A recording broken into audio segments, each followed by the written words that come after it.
এক কথায় বলতে গেলে মাগ্গি গন্ডার বাজার। এই কোভিড পরিস্থিতিতে দেশের অর্থনীতির অবস্থা খুব একটা ভালো নয়, তাই ইচ্ছে থাকলেও আপনাকে অ্যাপ ক্যাবে চড়ার ইচ্ছে অনেক সময় সংযত রাখতে হয়।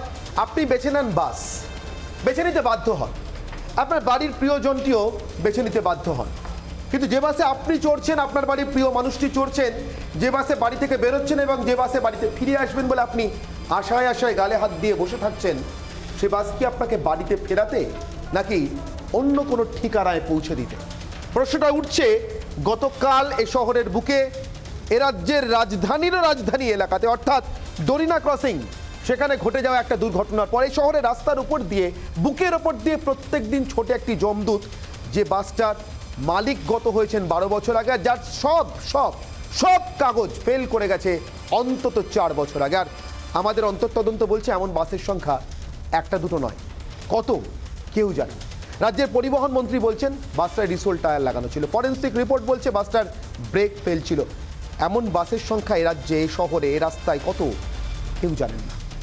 আর রিসোল টায়ারে কি অবাধে মিলে যেতে পারে ফিট সার্টিফিকেট? সামান্য একটু গাঁটের কড়ি খরচা করলে তারও একেবারে সাক্ষাৎ প্রমাণ আমাদের হাতে আছে, দেখাবো একটু পরে আপনাদেরকে। কিন্তু প্রশ্ন একটাই, প্রত্যেক দিন আপনি বা আপনার প্রিয়জন যাদের ভরসায় বাড়ি থেকে বেরোন এবং যারা আপনাকে বাড়িতে পৌঁছে দেবেন, এই ভরসায় বাড়িতে ফিরে আসার জন্য আপনি বা আপনার প্রিয়জনের জন্য অন্য কেউ বা আপনার জন্য আপনার কোনো প্রিয়জন অপেক্ষা করেন, তারা কি আদৌ আপনার পরিবহন না যমদূত?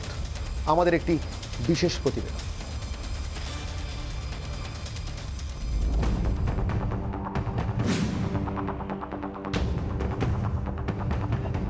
বৈধ কাগজ ছাড়া রাস্তায় বাস, ডরিনা ক্রসিং এর ঘটনার পর তৎপর প্রশাসন। কলকাতার রাস্তায় যে বাসই ভরসা সাধারণের, সেই বাসগুলো কতটা ফিট তার অন্তর্তদন্তে রিপাবলিক বাংলা।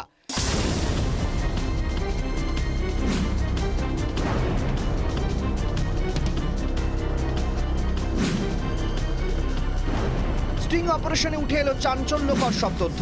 হাজার হাজার টাকার বিনিময়ে মিলছে ফিট সার্টিফিকেট। দালাল চক্রের মাধ্যমে চলছে গোটা কারবার। অথচ ফিরাদ হাকিম দুর্ঘটনার পর আরটিওকে তদারকির দায়িত্ব দিয়েছেন। তাহলে কি সর্ষের মধ্যেই ভূত? আমাদের অন্তর্তদন্তে উঠে এলো কিভাবে চলছে দালালের মাধ্যমে আনফিট বাসকে ফিট করার প্রক্রিয়া। এমনকি গাঁটের কড়ি খরচ করলেই ভাড়া করা পুরনো টায়ার দিয়েই মিলছে ফিট সার্টিফিকেট। মানুষের জীবন নিয়ে চিনিমিনি খেলছে কারা? নজরদারি কি হচ্ছে? রিপাবলিক বাংলার এক্সক্লুসিভ রিপোর্ট। কথায় বলে সোজা আঙুলে ঘি না উঠলে একটু আঙুলটা বেঁকে নিতে হয়। হয়তো রাজ্যের বা বিশেষ করে শহর কলকাতার একাধিক গণপরিবহনের বেসরকারি মালিকরা তারা হয়তো এই পন্থাটাই অবলম্বন করছেন বা এই কথাটাকেই ধরে নিয়ে এগিয়ে চলছেন তাদের ব্যবসার ক্ষেত্রে। কেন বলছি এই কথা? প্রশ্নের উত্তরটা হলো এটাই যে টায়ার সিএফ বা ফিট সার্টিফিকেট করানোর সময় বা রিনিউয়াল করানোর সময় সেই সময় ব্যবহার করা হয়ে থাকে, সেই টায়ার অনেক ক্ষেত্রেই রিসোল টায়ার ব্যবহার করা হচ্ছে, অর্থাৎ নতুন টায়ার ব্যবহার করা হচ্ছে না। আমাদের ক্যামেরা আজকে যখন ঘুরে দেখলো বিভিন্ন টায়ারের দোকান, যেগুলি থেকে রিসোল টায়ার কিনতে হবে না, আপনাকে ভাড়া করলেই চলে যাবে কাজ, অর্থাৎ সিএফ এর জন্য আপনি একটা সামান্য অঙ্কের বিনিময়ে সেই টায়ার ভাড়া পেয়ে যাবেন। सीएफ पास कराना है ना? हाँ, सीएफ पास कराना है। गाड़ी इधर चलता है बाबराओं का, वो गोल्डविन से हावड़ा रूट पे चलता है। इसलिए यमुना रोड का नहीं है। नहीं, इस जगह दूसरी का दाम जो उतना वो देना पड़ेगा। उतना ही देना पड़ेगा। আমাদের প্রতিনিধি এবার গেলেন আরটিওতে। সেখানে আরো চাঞ্চল্যকর তথ্য উঠে এলো আমাদের স্ট্রিং অপারেশনে। জনৈক স্যারকে টাকা দিলেই মিলবে ফিট সার্টিফিকেট। কোথায় যাবেন? সোজা চলে যাবেন আপনার নিকটবর্তী আরটিওতে বা আপনার গাড়িটি যে রেজিস্ট্রেশন যে আরটিও থেকে আছে সেই আরটিওতে, এবং সেখানে গিয়ে কোনো দাদার হাতে কয়েকটা টাকা গুঁজে দিলেই, কিছু অঙ্কের টাকা গুঁজে দিলেই আপনার কেল্লা ফতে, অর্থাৎ কাজ হয়ে যাবে। আজকে যখন আমরা ঘুরে দেখলাম তখন একজন স্যারের কথা উঠে এলো। স্যারের কথা, সেই স্যার যেটা ডিমান্ড করবে আপনি সেটা দিয়ে দিতে পারলেই ব্যাস, আপনাকে আর কিচ্ছু লাগবে না, আপনাকে আর কিচ্ছু করতে হবে না, আপনার গাড়ির সিএফ হয়ে যাবে। রিসোল টায়ার আনবে না, এখানে আনবে রিসোল টায়ার ছাড়া। যখন আনবে তখন সিএফ করে বেরিয়ে যাবে, তারপর তো এদের দায়িত্ব নেই, দায়িত্ব তো তারপর তোমার। আচ্ছা, ঠিক আছে, সিএফ ভ্যালিড পেয়ে হয়ে গেল। শহরে পারমিটহীন বাসের দুর্ঘটনার পর পরিবহন মন্ত্রী ফিরহাদ হাকিম আরটিওকে তদারকির দায়িত্ব দিয়েছেন। গতকাল রাজ্যের পরিবহন মন্ত্রী কি জানিয়েছিলেন শুনুন। যে বাস আনফিট অর্থাৎ সিএফ নেই সেই বাসগুলোকে ইমিডিয়েটলি সিজ করার জন্য। এই বাসটা শুধু আনফিটই নয়, ফেল করেনি তাই না, এর যে টায়ার ছিল সেগুলো রিসোলিং টায়ার ছিল। তাই রিসোলিং টায়ার থাকার কারণে এর যে ওয়েটের যে ক্যালিব্রেশনটা সেটা ঠিক মতন নিতে পারেনি, সেই জন্য বাসটা টার্নিংয়ের সময় উল্টে যায়। কিন্তু আমরা বাঁচোয়া যেটা অল্পের ওপর দিয়ে গেছে, এটা যাতে আর না হয়, অলরেডি আমি পুলিশ কমিশনারকেও হোয়াটসঅ্যাপ করেছি এবং আমাদের ডিপার্টমেন্টকেও বলেছি যে ইমিডিয়েটলি চেকিং করো যে কোনটা ভ্যালিড ভেহিকেল আর ইনভ্যালিড ভেহিকেল, মানে ভ্যালিডিটি যার নেই সেটা দেখে ইমিডিয়েট ব্যবস্থা করার জন্য। ক্যামেরায় দেবাশিস রয় চৌধুরীর সঙ্গে সচিন রক্ষিত, রিপাবলিক বাংলা। অগ্নিবাণ 1, কার প্রশ্রয়ে রাস্তায় নামে বেআইনি বাস? অগ্নিবাণ 2, মোটর ভেহিকলস ডিপার্টমেন্ট কি ঘুঘুর বাসা? অগ্নিবাণ 3, রিসোল টায়ার দেখেও কেন বাস ধরে না পুলিশ?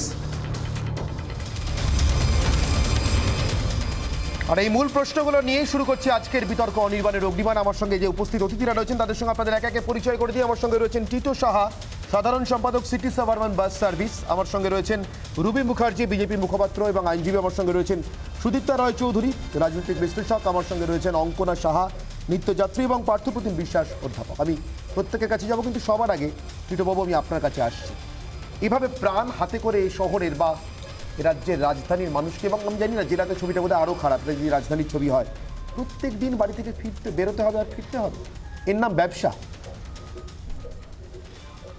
না দেখুন, একটা পরিস্থিতি যেটা রয়েছে, একটা অ্যাক্সিডেন্ট অকার করেছে রোহিণীয়া ক্রসিংয়ে। অ্যাক্সিডেন্টটা দুর্ভাগ্যজনক, কিন্তু অ্যাক্সিডেন্ট তো অ্যাক্সিডেন্টই, সেটা তো বলে কয়ে আসে না। ফিট সার্টিফিকেট, কাগজ, এই সমস্ত কথাগুলো আসে, তো এগুলো কিছু প্রশাসনিক গাফিলতি থাকে।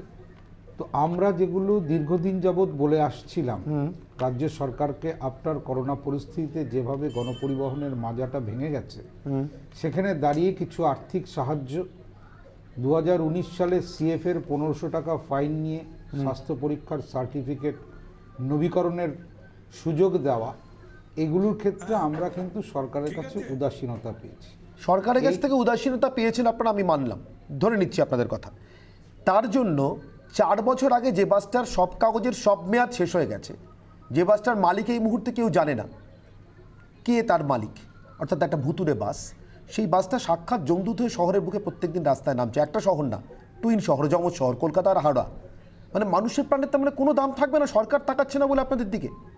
এই জন্য সরকার দায়ী না, আপনারাও কোনো দায় এড়াতে পারেন না। আস্তে আস্তে সেজন্য গাড়িগুলো বসে যাচ্ছে, যে বিপুল সংখ্যা গাড়ি ছিল সেই সংখ্যাটা কমে যাচ্ছে। এই ধরনের গাড়ি 4 বছর ধরে কি করে চললো, এটা আমরাও খুব অবাক হয়ে গেছি।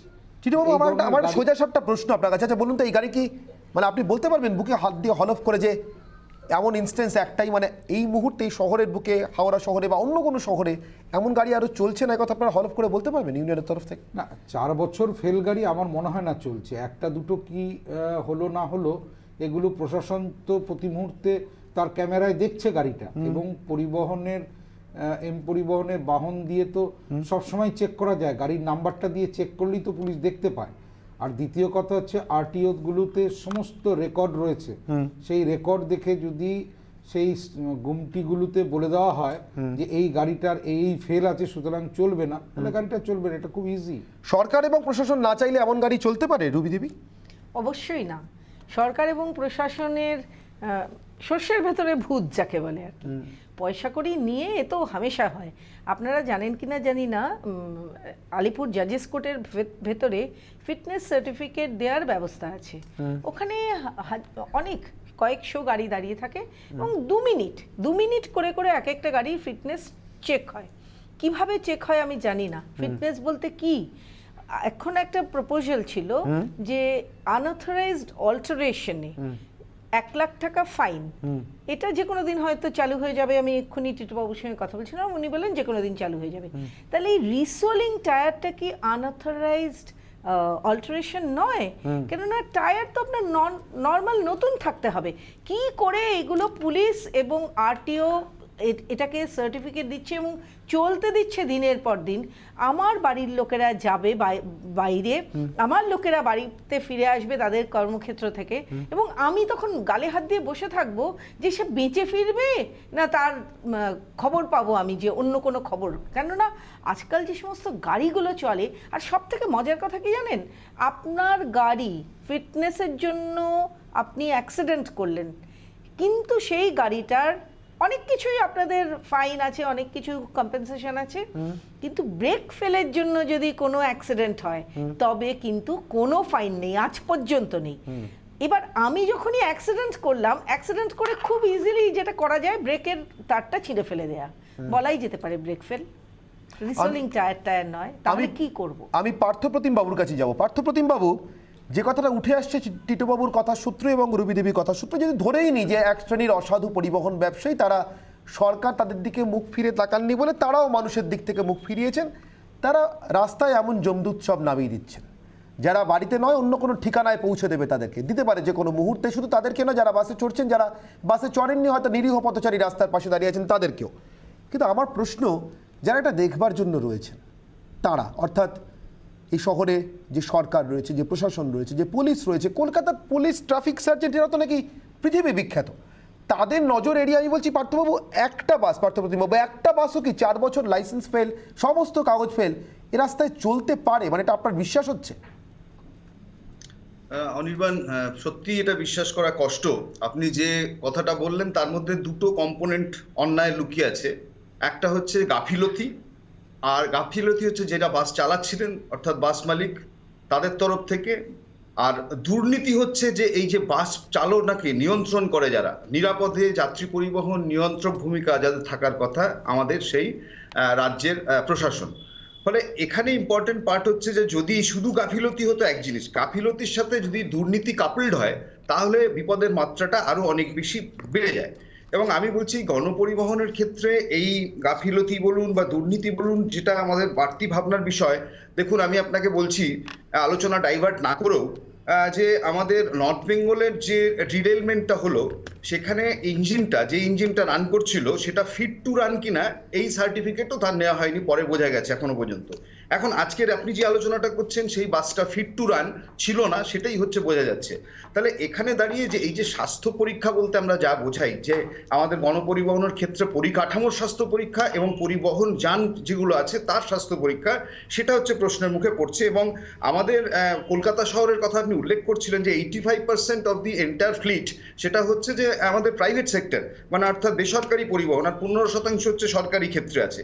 ফলে যদি এই সুপারভিশন, এই নিয়ন্ত্রণ, এই বিধি জোরালো না হয়, কার্যকরী যদি না হয়, তাহলে কেবলমাত্র শুধু সেই বাসের মধ্যে যারা বসে আছেন তারা বিপদের, তারা যতুগৃহে বসে নেই, যে পথচারী রাস্তা দিয়ে হাঁটছেন তারা, এবং যে ট্রাফিক পুলিশরা দায়িত্ব পালন করছেন তাদের সেখানে ট্রাফিক রেগুলেশনের, তারাও হচ্ছে, আমি বলছি যে এই ধরনের দুর্ঘটনাগুলোর হচ্ছে সবচেয়ে বড় ভিকটিম হতে চলেছেন। এবং এইখানেই ইম্পর্টেন্ট যে জায়গাটা আপনারা আলোচনা করছিলেন, যে আমাদের এখানে ফিটনেস সার্টিফিকেট দেওয়ার সময় কেউ একজন বলছিলেন 2 মিনিট করে সময়। আমি বলছি যে এখন যে প্রযুক্তি বেরিয়েছে সেই প্রযুক্তি সরকার গ্রহণ করবেন কিনা জানি না, সেটা হচ্ছে, ওটাকে আমরা বলি automated inspection and certification centre, AICC বলা হয়। ফলে সেটা আমাদের রাজ্যে স্কেলিটন ফর্মে চালু সামনের বছর থেকে হওয়ার কথা, প্রথমে বড় গাড়ি তারপরে ছোট গাড়ি, কিন্তু যতক্ষণ পর্যন্ত সেটা না হচ্ছে ততক্ষণ পর্যন্ত 2 মিনিটে সার্টিফাই করবে। আমি নিজে এত বছর ধরে ইঞ্জিনিয়ারিং এ ছাত্র পড়াচ্ছি, আমি বুঝিনি যে এত বড় স্কিল কি করে হয়, যেখানে দাঁড়িয়ে তার ব্রেক চেকিং হতে পারে, টায়ার চেকিং হতে পারে, ক্লাচ গিয়ার ফাংশন ঠিক আছে কিনা, অ্যান্ড ইঞ্জিন, যেটা হচ্ছে তার পলিউশন বা দূষণ একটা শহরের ক্ষেত্রে ভীষণ ইম্পর্টেন্ট ইস্যু।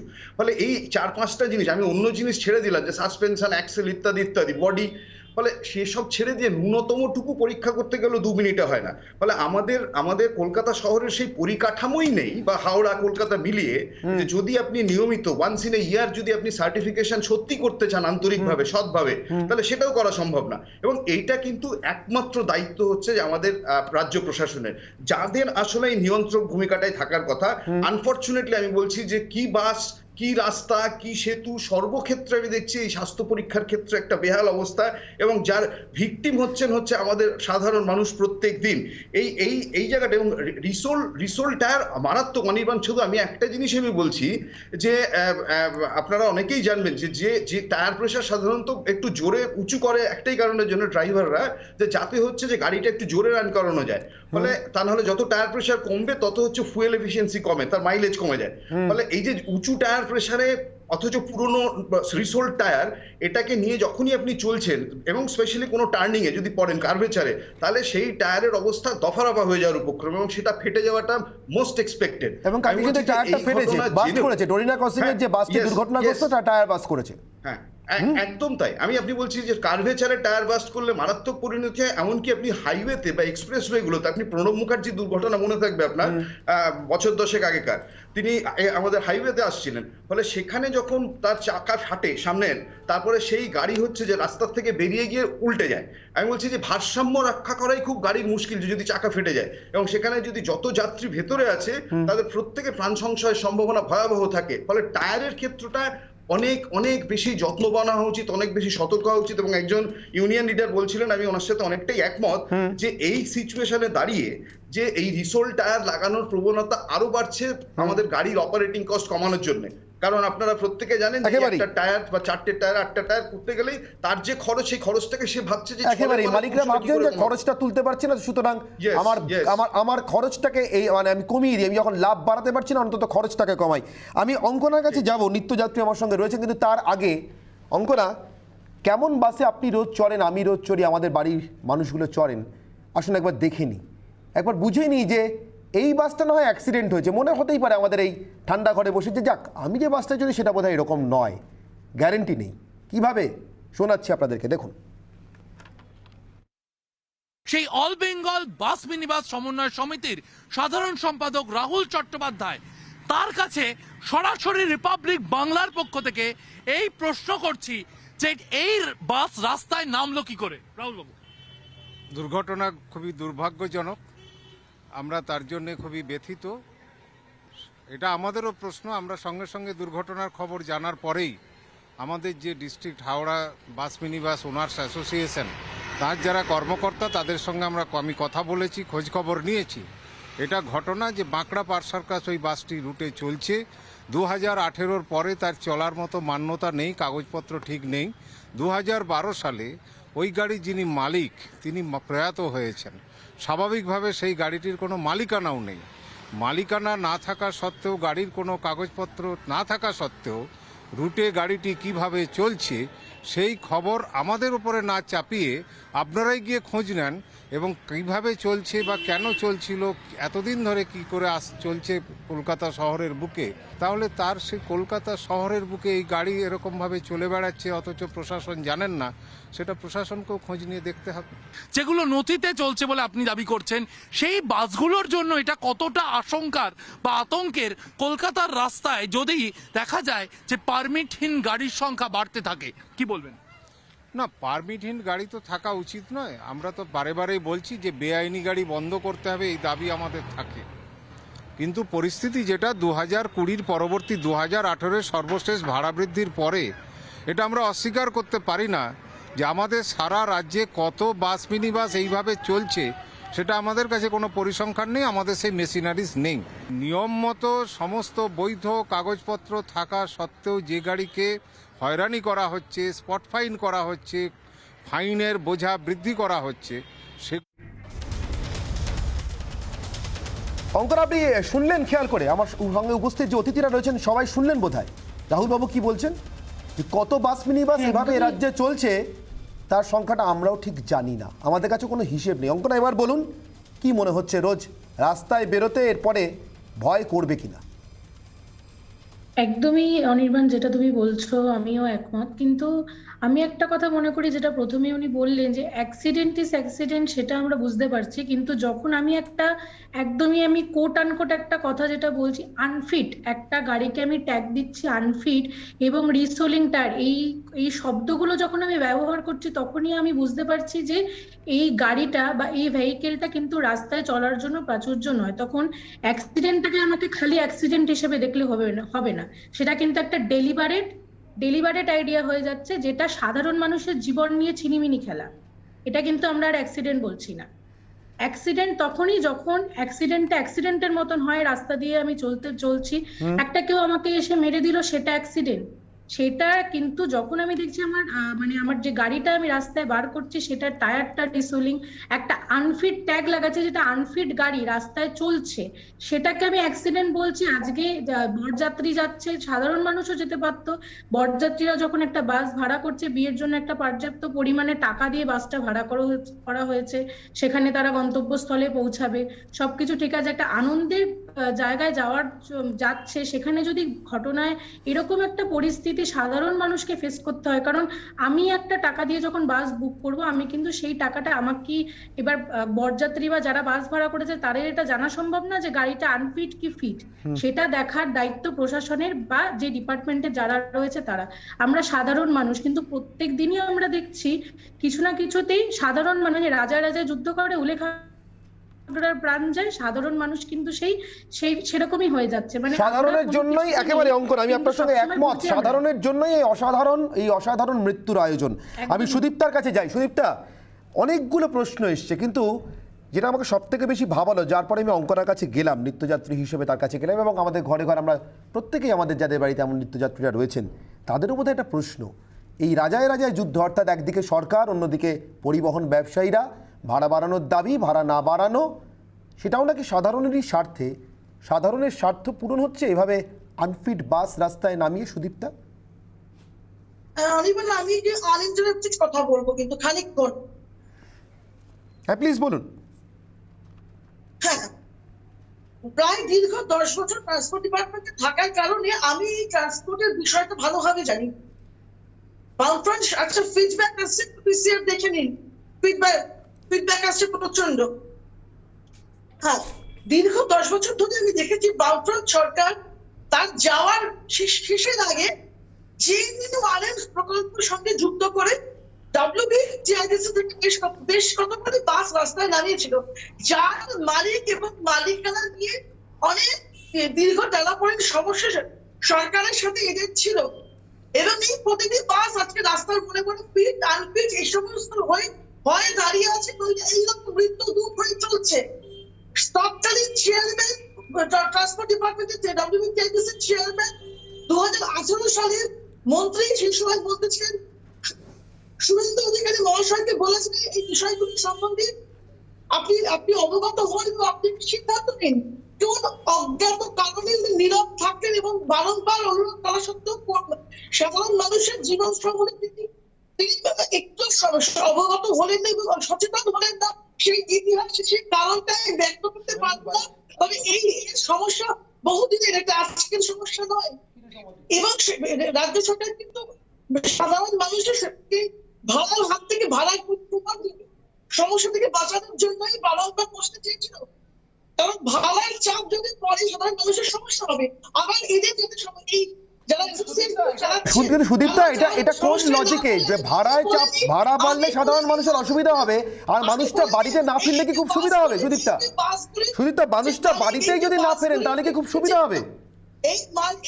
এই বাসগুলির যে মালিক, এই মালিকেরা অনেকেই একটা মালিক নেই, ড্রাইভার অ্যাসোসিয়েশনের কপাকে পড়ে বাসগুলিকে চালাচ্ছে এবং এই বাসগুলি সাধারণ মানুষের মৃত্যুর কারণ হয়ে যাচ্ছে। সরকার এই জন্যই ট্রাফিক আইন অল্প কিছু রুলস পাল্টেছে। সুদীপ্তা, আপনি গুরুত্বটা বুঝতে পারছেন? আপনি 10 বছর ধরে পরিবহনের সঙ্গে যুক্ত, পরিবহন দপ্তরের সঙ্গে আপনি বলছিলেন, আপনি গুরুত্বটা বুঝতে পারছেন? সুদীপ্তা, রাজ্যের পরিবহন মন্ত্রী, সুদীপ্তা স্মরণ করে দিই, রাজ্যের পরিবহন মন্ত্রী দুর্ঘটনার সামান্য কিছু সময়ের মধ্যে 10 মিনিটের মধ্যে আমাদেরকে প্রতিক্রিয়া দিদিকে যখন আমরা একে একে সমস্ত তথ্য সামনে আনি, বলছেন বাসটা রিসোল টায়ারে চলছিল। রাজ্যের পরিবহন মন্ত্রী বলছেন, সুদীপ্তা, রিপাবলিক বাংলার অন্তর্তদন্ত নয়, আমাদের অন্তর্তদন্তে দেখালাম কিভাবে রিসোল টায়ারটা গাটের করে খরচা করলেই পাওয়া যায়। সুদীপ্তা, সরকারটা কারা চালাচ্ছে রাজ্যে? সরকারটা কারা চালাচ্ছে? শুভেন্দু অধিকারী। সুদীপ্তা, সরকারকে চালাচ্ছেন শুভেন্দু অধিকারী। শুভেন্দু অধিকারী তো পরিবহন মন্ত্রী নেই 2021 সালে জানুয়ারি মাস থেকে। এটা তো 2022 সালের জানুয়ারি মাস। সুদীপ্তা, সরকার সেই জন্য তো পাল্টানো, আপনি নিজেই তো নিজের কর্মচারী জড়িয়ে যাচ্ছেন। দেখুন সরকার ট্রাফিক আমি বুঝতে পারলাম না সুদীপ্তা আপনার উত্তরটা, আমি সত্যিই বুঝতে পারছি না। শুভেন্দু অধিকারী কি এখন এই রাজ্যের সরকার চালাচ্ছেন? পরিবহন মন্ত্রীর নাম শুভেন্দু অধিকারী। আরে কি মুশকিল ইতিহাস তো একদিনে 6 মাসের ইতিহাস তো 1 বছর লাগে একটা 4 বছরের সমস্ত কাগজ বাজেয়াপ্ত বাসকে ধরতে। সুদীপ্তা, কলকাতার ট্রাফিক সার্জেন্টের কথা ভাবুন, কলকাতার ট্রাফিক পুলিশের ঐতিহ্য ভাবুন। আপনি ভাই বুঝছেন না নইলে না আমি সত্যি বুঝতে পারছি না সুদীপ্তা, আমি সত্যি বুঝতে পারছি না সুদীপ্তা যে কোন ম্যাজিকের জন্য এই সময়টা লাগতে পারে, কিসের জন্য লাগতে পারে। মানে 12, 14, 18 কত মাসে বছর হয়। আমার একটা ছোট বিরতির সময় যাবে, আপনাকে টাইম দেবো সুদীপ্তা, কিন্তু প্লিজ আমার অনুরোধ থাকলো আমার নির্দিষ্ট প্রশ্নের নির্দিষ্ট উত্তর দেবেন। একটা ছোট্ট বিরতির পর ফিরে আসছি, সঙ্গে তখন রিপাবলিক বাংলায়।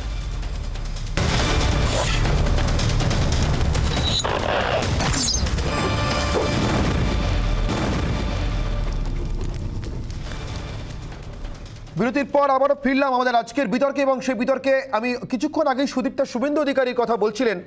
শুভেন্দু অধিকারীর বক্তব্য আমরা পেয়েছি আজকে এই প্রসঙ্গে, একবার শুনে নি তার কি প্রতিক্রিয়া। মন্ত্রী ইন্টারেস্টেড ফর কেএমডিএ, মন্ত্রী ইন্টারেস্টেড ফর কলকাতা কর্পোরেশন। স্বাভাবিকভাবে পরিবহন দপ্তরটা ছাগলের তৃতীয় ছানা হয়ে গেছে, তার যা হওয়ার তাই হচ্ছে কলকাতা।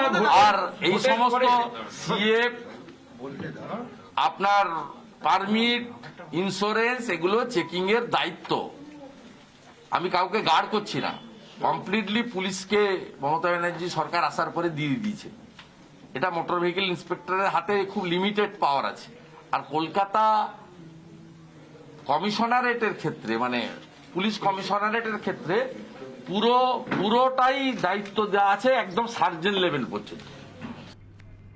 দেবাঞ্জন চক্রবর্তী সিআইটিউ সম্পাদক আমার সঙ্গে আছেন। দেবাঞ্জন বাবু, শুভেন্দু অধিকারীর বক্তব্য শুনলাম, তিনি পরিবহন মন্ত্রী বা দপ্তর সম্পর্কে তার বক্তব্য, রাজনৈতিক বক্তব্য বা অভিযোগের পরও কিন্তু এটা বললেন যে কাউকে গার্ড করার জন্য বলছে না, কিন্তু পুলিশ চাইলে, যা বললেন তার মানে পুলিশ চাইলেই আটকাতে পারে, পুলিশ চাইছে না তাই আটকানো যাচ্ছে না। আপনি একমত? আমার তো 3টে বিষয় খালি আপনাদের সামনে তুলে ধরতে চাই, যে 3টে বিশেষ কারণে এই পথ দুর্ঘটনাটা বারে বারে হচ্ছে এবং বাড়ছে। সেটা একটা কারণ হচ্ছে যে আমাদের যখন এই গাড়িগুলো প্রত্যেক বছর ওই আরটি এর কাছে যায় সিএফ করার জন্য, সেখানে তার যা যা দেখে সার্টিফিকেট দেওয়া দরকার সেগুলো দেখা হয় না। সেখানে একটা অনৈতিক একটা কাজকর্ম নিয়মিতভাবে হচ্ছে, নিয়মিতভাবে। সেটা পুলিশ জানে না, প্রশাসন জানে না, এটা হতে পারে না। সেই বাস্তু কুকুর বাসা যদি ভাঙতে পারে তাহলে সঠিকভাবে সঠিক সার্টিফিকেট নিয়েই বাস, অটো বা ট্যাক্সি চলতে পারে। 1, 2 হচ্ছে আমরা সিআইটিউর পক্ষ থেকে বহুদিন ধরে বলছি, সরকারকে আগেও বলেছি, এখনো বলছি, যে বাস ড্রাইভার এবং কন্ট্রাক্টরদের এই কমিশনের ভিত্তিতে নিয়োগ না করে এটা তাদের মাস্ট মাইনে করলে, 8 ঘন্টা ডিউটি করলে তবে একটা জায়গায় আসবে। কিন্তু কোনো বাস মালিক এই কথাতে রাজি নয়। সরকার পক্ষ থেকেও এটাকে একটা জায়গায় জবরদস্তি যে করা, একটা কোনো সুষ্ঠু পরিকল্পনা। আমি মানছি আপনাদের কথা দেবাঞ্জন বাবু, কিন্তু তাতেও আমার দুটো কথা বলার। 34 বছর এ রাজ্যে বামেরা সরকার চালিয়েছেন, তখন কেন আপনারা সে দাবি মানাতে পারেননি? 1 এবং 2, রেশারেশির ক্ষেত্রে এই তথ্যগুলো আসলেও, রেশারেশির ক্ষেত্রে তখনও দাবি করেছেন, মানলাম, কিন্তু রেশারেশির ক্ষেত্রে এই তথ্যগুলো মানলেও আজকে জানি আমরা বিতর্ক করছি, তার ক্ষেত্রে বোধহয় কমিশন সিস্টেমে কোনো ভূমিকা নেই।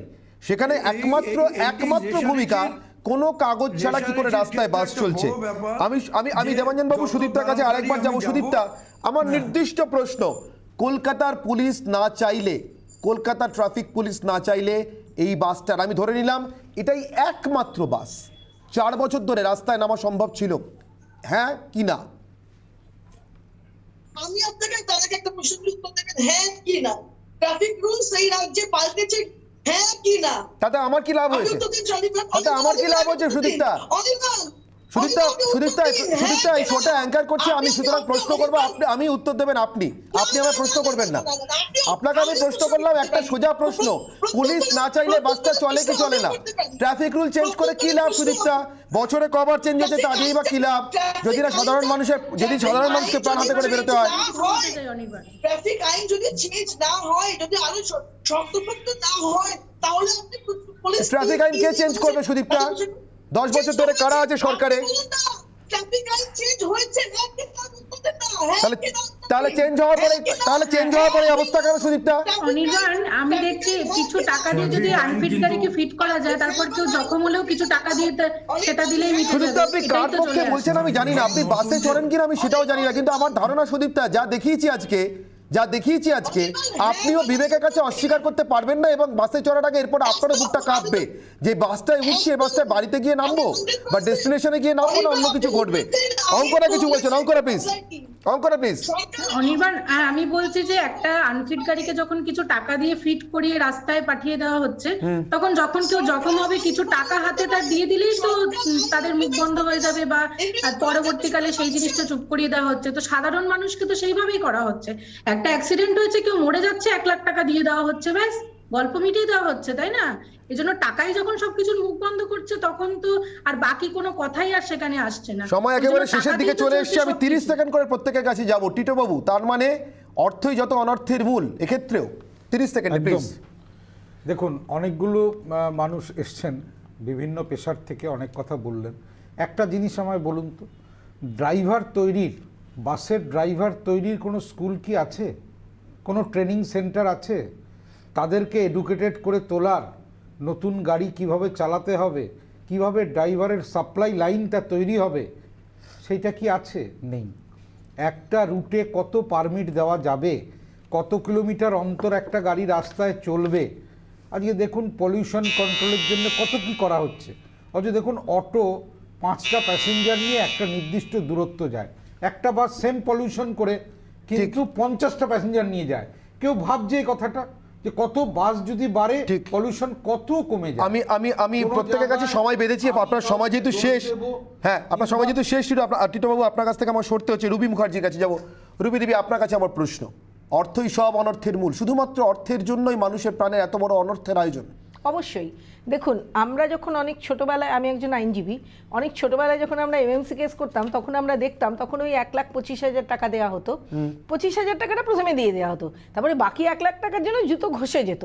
এখন কিন্তু যেটা হয়, সঙ্গে সঙ্গে সরকার ঘোষণা করে আমি 1 লাখ দিয়ে দিলাম, আমি 2 লাখ দিয়ে দিলাম, মদ খেয়ে মরলে এই দেবো, গাড়ি চাপা পড়ে মরলে এই দেবো, সঙ্গে সঙ্গে টাকাটা পেয়ে যাচ্ছে।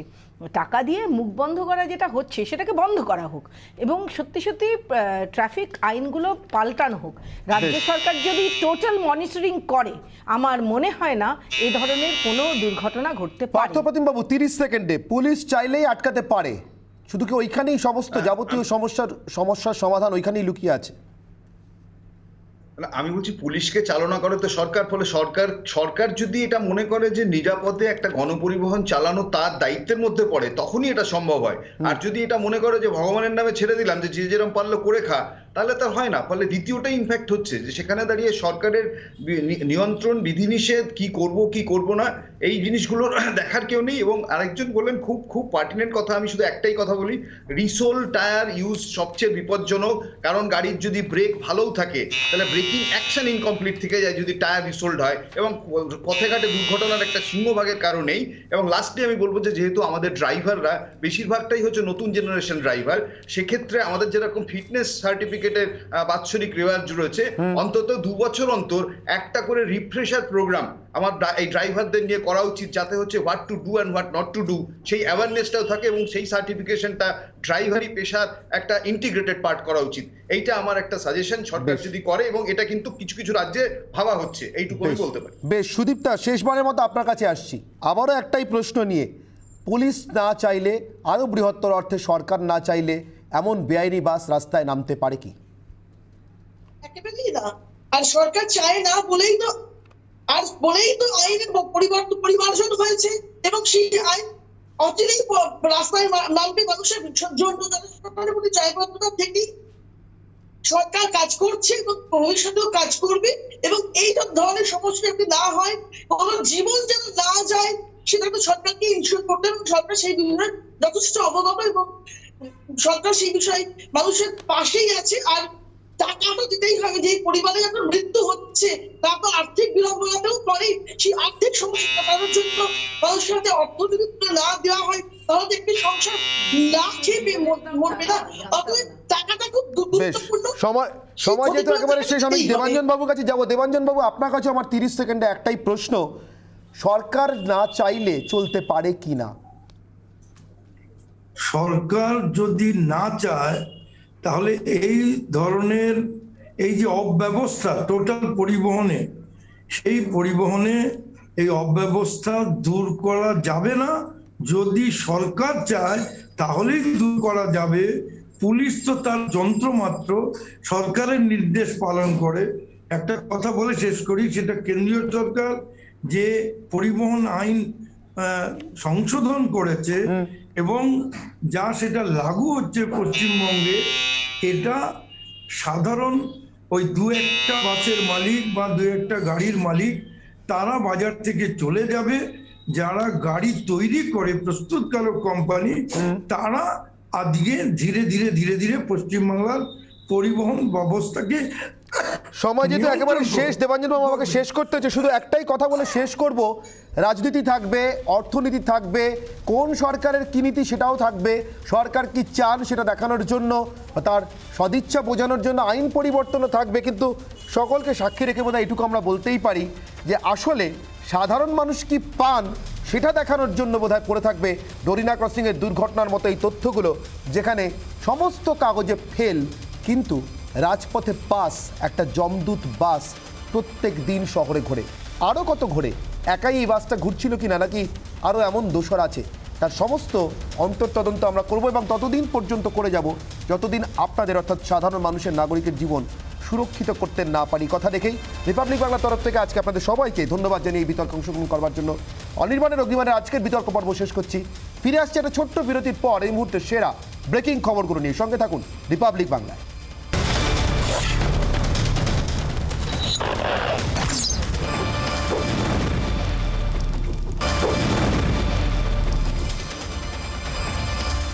অনির্বাণের অগ্নিবাণের ব্রেকিং নিউজে এই মুহূর্তে যে খবরে চোখ রাখবো, রাজ্যের 108টি পুরসভার বিজ্ঞপ্তি জারি। ফেব্রুয়ারি 2 থেকে 3 তারিখের মধ্যে রাজ্যের 108টি পুরসভার নির্বাচনের জন্য বিজ্ঞপ্তি জারি করতে চলেছে নির্বাচন কমিশন, এমনই খবর পাচ্ছি আমরা। এবং 1 মার্চ সম্ভবত রাখা হচ্ছে পুরসভার ভোট গণনার দিন। আমি চলে যাব সরাসরি বিট্টু রায়চৌধুরীর কাছে, আমাদের প্রতিনিধি রাজ্য নির্বাচন কমিশনের সামনে থেকে রয়েছেন আমাদের সঙ্গে। বিট্টু, আজই তো নির্বাচন কমিশনে বিজেপির এক প্রতিনিধি দল যায় নির্বাচন পিছনের দাবি জানিয়ে। ইতিমধ্যে জনস্বার্থ মামলা হয়েছে যে নির্বাচন কত সপ্তাহ পিছনে হবে তা নিয়ে আদালতের নির্দেশ মানেনি নির্বাচন কমিশন। তাহলে কি নির্বাচনের ক্ষেত্রে 108টি পুরসভা নির্বাচনের ক্ষেত্রে নির্বাচন কমিশন মনস্থির করে ফেলেছে যাবতীয় বিরোধিতা সত্ত্বেও? একদমই তাই, এবং এই পরিস্থিতিতে নির্বাচন কমিশনের কথাটা যেটা জানাচ্ছেন, তারা ইতিমধ্যে হাইকোর্টে জানিয়ে দিয়েছেন যে আগামী 27শে ফেব্রুয়ারি 108টি পুরসভার নির্বাচন হতে চলেছে। এবং তারই পরিপ্রেক্ষিতে আমরা যেটা জানতে পারছি যে আগামী 2রা থেকে 3রা ফেব্রুয়ারির মধ্যে মূলত এই 108টি পুরসভা নির্বাচনের যে নির্ঘণ্ট, সেই নির্ঘণ্ট বা নোটিফিকেশন প্রকাশ করবে রাজ্য নির্বাচন কমিশন। শুধু তাই নয়, যেটা গণনা যেটা জানা যাচ্ছে 1 মার্চ গণনা হবে, এবং সেই মতোই মূলত রাজ্য নির্বাচন কমিশন কোভিড পরিস্থিতিকে সামনে রেখে বিজেপির তরফে যে অভিযোগ করা হয়েছে যে কোভিড পরিস্থিতি এখনো পর্যন্ত রাজ্যে স্বাভাবিক হয়নি, সেই ক্ষেত্রে দাঁড়িয়ে নির্বাচন পেছানো হোক, এবং সেই বিষয়টিকে কর্ণপাত করছে না রাজ্য নির্বাচন কমিশন। তাদের বক্তব্য যে রাজ্যের যে পরিস্থিতি, কোভিড পরিস্থিতি তা ধীরে ধীরে স্বাভাবিক পর্যায়ে যাচ্ছে। এক্ষেত্রে নির্বাচনের যে প্রক্রিয়া অনেকদিন ধরে কার্যত স্থগিত হয়েছিল, সেই প্রক্রিয়াকে অবিলম্বে শেষ করতে হবে, এমনটাই মনে করছে রাজ্য নির্বাচন কমিশন। সেই কারণে এমনটাই সিদ্ধান্ত গৃহীত হয়েছে। নোটিফিকেশনের সিদ্ধান্ত আমরা যেটা জানতে পাচ্ছি, আগামী 2রা থেকে 3রা ফেব্রুয়ারির মধ্যেই নোটিফিকেশন জারি হবে। ধন্যবাদ বিট্টু। কথা বলছেন আমাদের প্রতিনিধি বিট্টুর সঙ্গে। চোখ রাখবো পরবর্তী খবরে। সুপ্রিম কোর্টে শেখ সুফিয়ানের আর্জির বিরোধিতা করল সিবিআই। শেখ সুফিয়ানের আর্জির বিরোধিতা সুপ্রিম কোর্টে সিবিআই এর। বৃহত্তর ষড়যন্ত্রের পর্দাফাশ করতে সুফিয়ানকে জেরা করা প্রয়োজন, সুপ্রিম কোর্টে জানালো সিবিআই। কথা বলবো আমাদের প্রতিনিধি ভাস্করের সঙ্গে। ভাস্কর, জানতে চাইবো তোমার কাছ থেকে নিয়ে। একেবারে অনির্বাণ, দেখো ইতিমধ্যে সুপ্রিম কোর্টে সিবিআই তরফ থেকে যে ফাইনাল এফিডেভিট সাবমিট করা হয়েছে, সেখানে দাঁড়িয়ে কিন্তু সিবিআই তরফ থেকে বলা হয়েছে যে শেখ সুফিয়ানকে কাস্টাডিতে নিয়ে জেরা করার প্রয়োজন রয়েছে বৃহত্তর ষড়যন্ত্রকে সামনে আনার জন্য।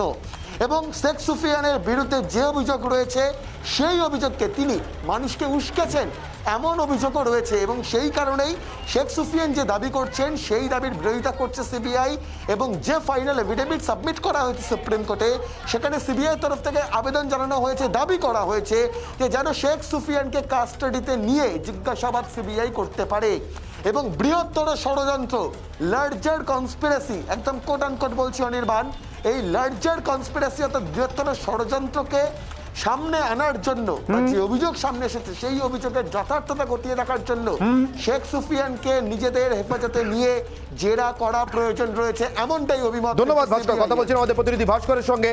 চোখ রাখবো পরবর্তী ব্রেকিং খবরে। মেট্রো এবার ফিরছে, অর্থাৎ কলকাতা মেট্রো এবার ফিরছে টোকেন। আগামীকাল থেকেই ফের চালু হচ্ছে টোকেন।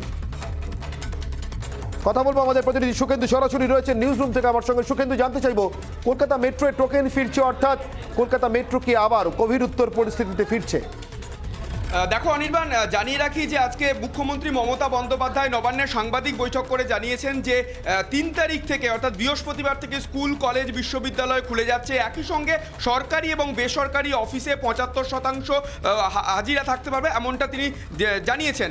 এরপরই জানা যাচ্ছে যে মেট্রো সূত্রে এবং একই সঙ্গে ভারতীয় রেল সূত্রে জানা যাচ্ছে যে যেটা ছিল যে 50% যাত্রী নিয়ে রেলের এবং মেট্রোতে যাতায়াত, সেটা 50% থেকে 75% করা হয়েছে এবং একই সঙ্গে মেট্রোতেও টোকেন ফিরছে আগামীকাল থেকে এবং একই সঙ্গে রেল এবং লোকাল ট্রেন এবং মেট্রোতেও 50% যাত্রী নয় 75% যাত্রী নিয়ে চলাচল করতে পারবে বলে জানা যাচ্ছে। ধন্যবাদ সুখেন্দু। কথা বলছেন আমাদের প্রতিনিধি সুখেন্দুর সঙ্গে নিউজ রুম থেকে। জানালেন আমাদেরকে যে মেট্রো এবার, কলকাতা মেট্রো আবার ফিরছে টোকেন প্রত্যেক দিনের যাতায়াতের ক্ষেত্রে নিত্যযাত্রীদের জন্য। বর্ধমান হাসপাতালের অগ্নিকাণ্ডের ঘটনায় চোখ রাখবো। অগ্নিকাণ্ডের ঘটনা 48 ঘন্টা পর ফরেন্সিক দল হাসপাতালে আজকে নমুনা সংগ্রহ করলো। বর্ধমান হাসপাতালে অগ্নিকাণ্ডের 48 ঘন্টা পর ফরেন্সিক দলের নমুনা সংগ্রহ, সুপারের কাছ থেকে তথ্য সংগ্রহ করেন ফরেন্সিক দল। কথা বলবো আমাদের প্রতিনিধি সন্তোষের সঙ্গে। সন্তোষ,